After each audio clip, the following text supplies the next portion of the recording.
बिस्मिल्लाहिर्रहमानिर्रहीम।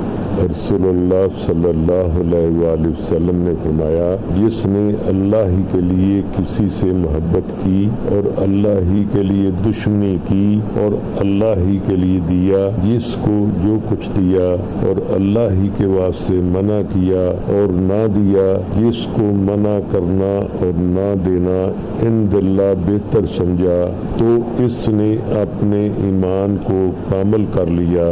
और एक दूसरी हदीस में फरमाया, तुम में से कोई शख्स कामल मोमिन नहीं हो सकता जब तक कि इसकी हवाए नफ्स यानी ख्वाहिश मेरी लाई हुई हदायत के ताबे न हो जाए।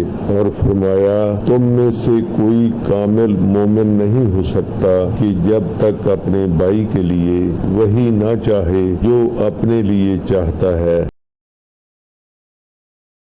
वीडियो को लाइक और शेयर कर दें और चैनल को सब्सक्राइब भी लाजमी कर लें। जज़ाकल्लाह खैर।